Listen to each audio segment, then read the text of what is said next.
Hey, it's John and Mike, brew-dudes.com. And Mike's like, hey, listen, we're going to be drinking some beers, but they're problematic.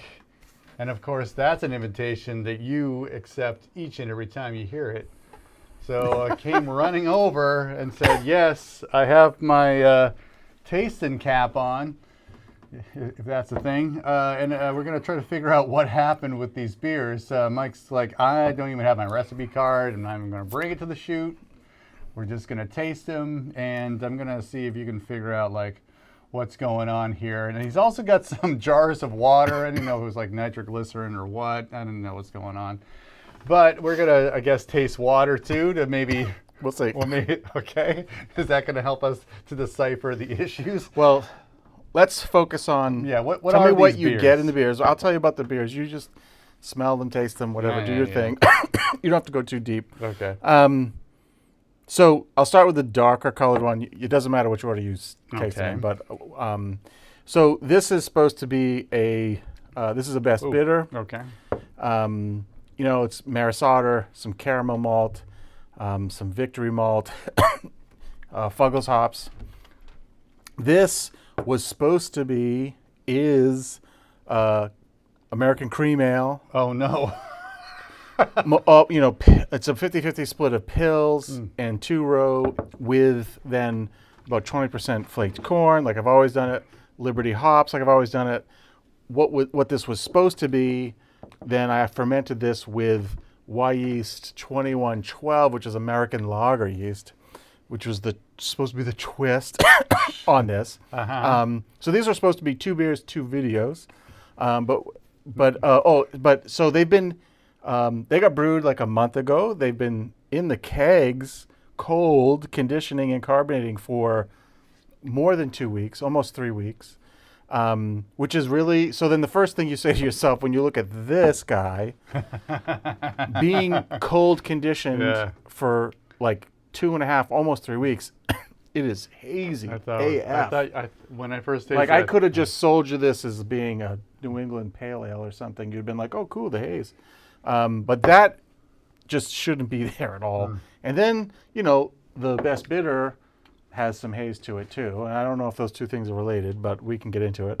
So anyway, I find that there's a pretty strong off flavor that I find in both of them. Of course, yeah. So I'm curious to get a second palate on it. What do you get on the beers? You can either talk about it individually or as the sum. When you said this was cream ale, I was like, oh, I thought this was a Belgian Vit. yeah. Because it has... But that's an important thing as far as investigating it, to like use terms that you know and use descriptors that make sense to you. There's off flavors in how to brew. And there's one, it's almost like that, there's one that something goes wrong and it's like a puckering. Okay. Like, you know, it's almost like tannic. Yep. That's what I'm getting a lot of drying. Yeah, I mean, okay, like on the palate? Yes. Yep. Yes. Yep. And it. Can you relate it to something else that you've tasted or smelt in your lifetime? Well. And I only offer that up for the viewers at home, right? That's the best way to go about this is like, oh, that smells like Auntie Marie's, oatmeal cookies or something like that. That's how you sort of get to the actual technical term by, like, so you said Belgian wit, right? And when I smell it, I can get that too. So what is the predominant aroma on a Belgian wit that you think you get there? And what do you think is the actual flavor component that would say that? Like if I told you this was Belgian wit, you might be, oh, it's okay, cool. but it's not yet. Right. It's still a little bit off. I don't know. There's like a little bubble gummy on the nose of this one. You know, it's like your favorite juicy fruit. But I don't know the technical term of it. There's just like again, it's like a dry. There's no brightness to either of these beers. It's kind of this dry, puckering, tannic aftertaste. Yeah. And I almost can't get the beer. I can't get the beer flavor itself away from the off flavor. Yeah. Like the two beers almost taste the same. Now at this point, yeah. In the, as they go couldn't back be and any forth. different, right, Yeah. from each other. Oh, I know. The only thing could be different is if I had like a porter sitting here too. That'd be the only way to get. But these things are so different. Yeah. A lot of caramel, a lot of bready stuff here.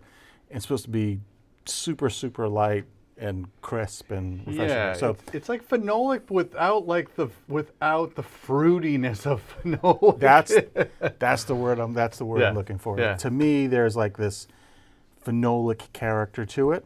And so, you know, in something like a wit beer or in a like a Hefeweizen for sure, Sure. you'd be expecting that clovey phenolic thing. Yeah, there's no What I get then here in both of these is sort of Band-Aid, a little bit of Band-Aid, but I don't think that's exactly what it is. No. So Uh-oh. this is our normal tap water. Ugh. There's nothing wrong with this. Just smell nothing, it. It nothing. just smells like tap water, Yeah. Yeah. right? Mm-hmm. Right. Mm-hmm. I mean, we have our issues with tap You don't water. have to taste this, but it's not going to hurt you. Okay. But you smell it. Just give it a smell. Okay. Oh, yeah. What is? There's a chemical. What you smell is iocane powder. No, I'm just kidding. What?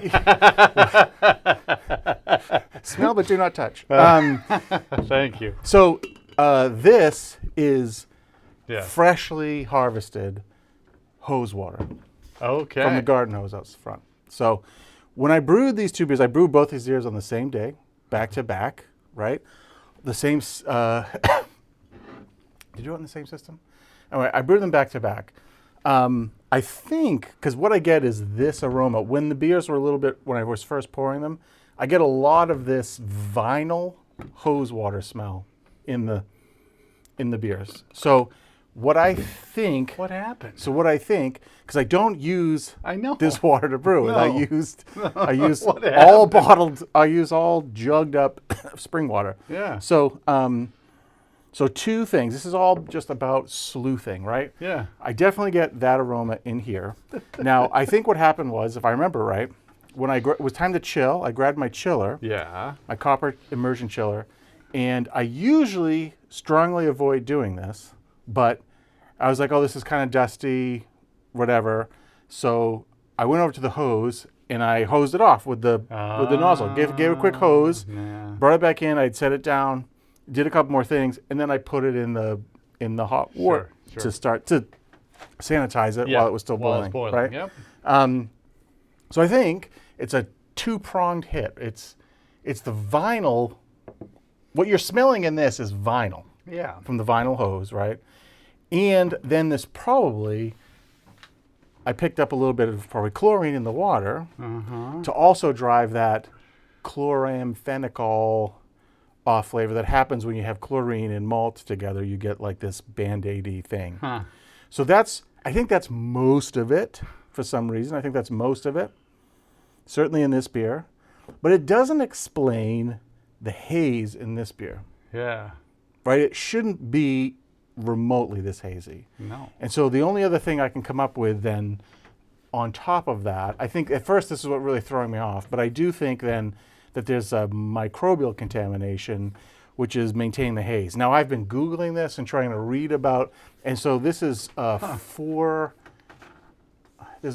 flavor compound I think we're experiencing here is 4VP, 4MVP, something vinyl, something or other, Oh, wonderful. which can be produced by microbial contamination. Yeah. So I think it's like a 1-2 hit here Nice. of that and this. So what's interesting, Yeah. right, is be very aware of like hosing off a wort chiller and thinking, here's 5 gallons of beer and just a little residue on the thing, it's enough.